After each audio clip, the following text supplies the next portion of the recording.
న్యాయం కోసం నిలదీస్తున్నారు. దేశం దాటి ఏకంగా సియోల్ వరకు వెళ్లి ప్రశ్నిస్తున్నారు. ప్రాణాలతో చెలగాటమాడింది చాలు, ఇప్పటికైనా తప్పులు దిద్దుకుంటే మేలు అంటూ ప్లకార్డులు పట్టి మరీ నడి రోడ్డుపై ధర్నా చేస్తున్నారు.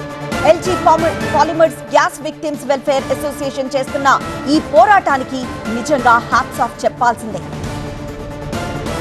దక్షిణ కొరియాలో విశాఖ ఎల్జీ పాలిమర్స్ బాధితులు ఆందోళనకు దిగారు. సియోల్లోని LG headquarters twin towers ముందు నిరసన ప్రదర్శన జరుపుతున్నారు. గ్యాస్ లీక్ మృతుల కుటుంబాలకు న్యాయం చేయాలని డిమాండ్ చేస్తున్నారు. ఇప్పటికీ అనారోగ్యంతో ఇబ్బందులు పడుతోన్న వందల మంది కార్మికుల్ని చూపిస్తున్నారు. ఎల్జీ పాలిమర్స్ నుంచి ఎలాంటి సాయం అందలేదు అంటున్నారు బాధితులు. ఎన్నిసార్లు విజ్ఞప్తి చేసినా ఎల్జీ పాలిమర్స్ పట్టించుకోవడం లేదని ఆవేదన వ్యక్తం చేశారు.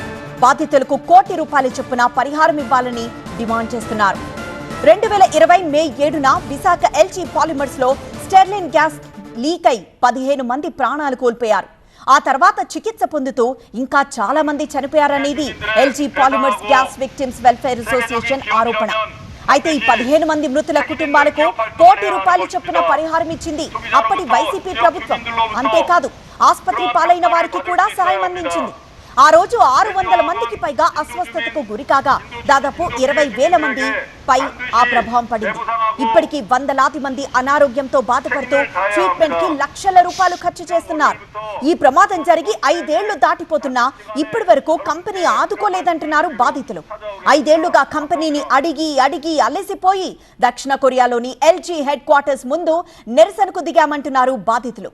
సియోల్లోని LG headquarters twin towers ముందు ఆందోళన చేపట్టారు LG Polymers gas victims welfare association సభ్యులు. బాధితులకు న్యాయం చేయాలని ప్లకార్డులు ప్రదర్శించారు. విశాఖ ఎల్జీ పాలిమర్స్ బాధితులకు అండగా నిలిచాయి పలు అంతర్జాతీయ స్వచ్ఛంద సంస్థలు. విశాఖ నుంచి సియోల్ తీసుకువెళ్లి ఎల్జీ హెడ్ క్వార్టర్స్ ముందు నిరసన తెలిపేలా చేశారు.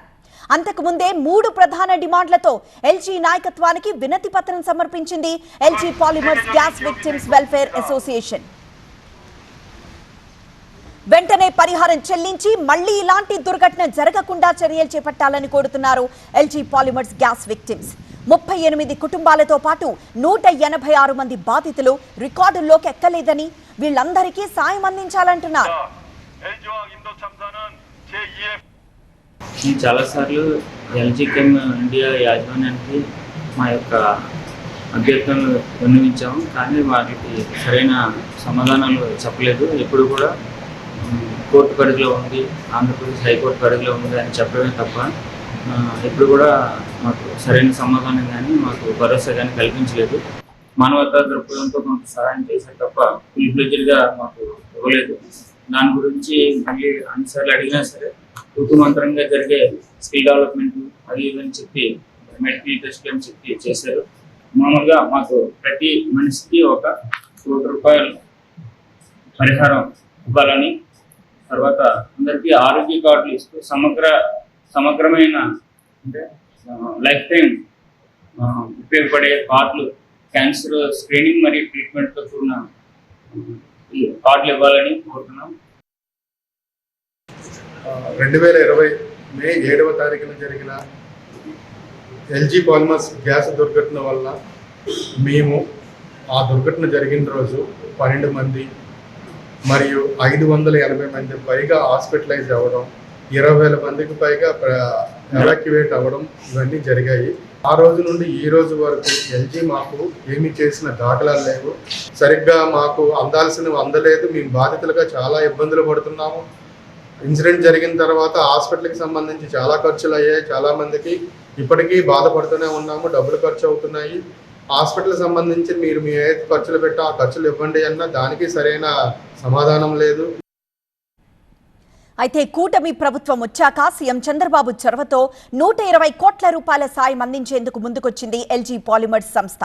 ఇప్పటికే ₹60 కోట్ల అధికార యంత్రాంగం ద్వారా బాధితుల అకౌంట్లలో జమ చేసినట్లు చెప్తున్నారు. 6,121 బాధిత కుటుంబాలకు సాయం అందనుందని గత సెప్టెంబర్లో అప్పటి కలెక్టర్ ప్రకటించారు.